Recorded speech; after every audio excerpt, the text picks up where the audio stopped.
कि एक बीजेपी पे लगातार अब तो इस आरोप को लगते हुए एक जमाना हो गया है।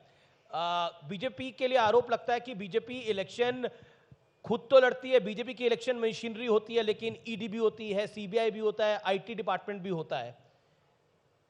और कांग्रेस कह रही है हमारे पास गारंटी होती है और वो गारंटी हमें कर्नाटक में जीत दिला के गई है।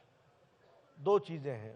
पहले आपने कहा कि हमारे साथ ईडी होती है, सीबीआई होती है, सब कुछ होती है। कौन सा ऐसा केस है जिस केस में किसी नेता को रिलीफ मिला हो?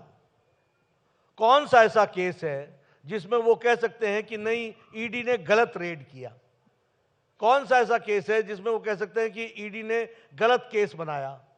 और कौन सा ऐसा केस है जिसमें वो कहीं कोर्ट में गए? एक तो गए नहीं, अगर गए तो उनको राहत मिली है। इसका मतलब आप भ्रष्टाचारी हैं, और भ्रष्टाचारी को लाल किले के प्राचीर से प्रधानमंत्री मोदी जी ने बड़े स्पष्ट शब्दों में कहा है कि भ्रष्टाचार बर्दाश्त नहीं किया जाएगा। लेकिन लेकिन एक सवाल है कि सारे भ्रष्टाचारी विपक्ष में ही मिल रहे हैं और ईडी भी विपक्ष के नेताओं का ही डोरबेल बजा रही है, तो दरवाजे खटखटा रही है। ये हमारी पार्टी में जिस तरीके से हम लोगों को ग्रो कराते हैं, यही तो नीयत का फर्क होता है।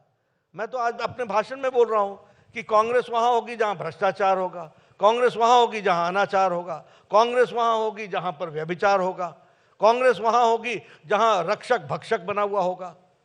After all, what is the moral strength today with Ashok Gehlot that such a law and order situation has come in here in Rajasthan, जहां महिलाओं के उत्पीड़न में और रेप केसेस में नंबर 1 पर राजस्थान को खड़ा कर दिया, जो संस्कारों में जाना जाने वाला राजस्थान था, जो शांतप्रिय राजस्थान था।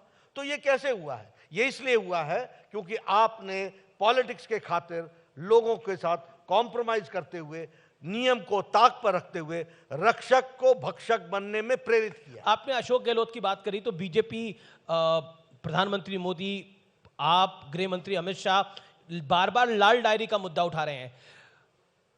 अशोक गहलोत कह रहे हैं ये लाल डायरी बीजेपी के हेडक्वार्टर में बनी है। ऐसा है ना, सबसे पहले तो बताइए, ये राजेंद्र गुड़ा साहब जो थे, इसको लाया कौन था?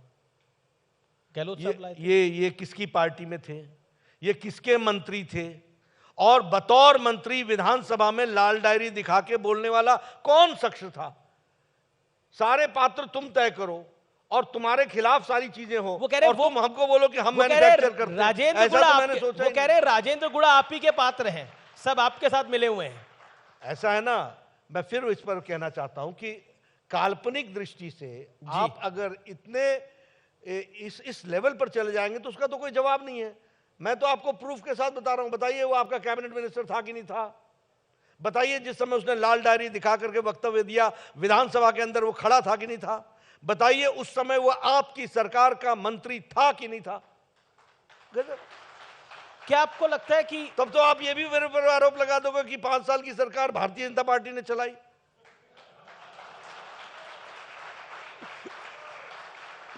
तो अच्छा है। लेकिन देखिए आज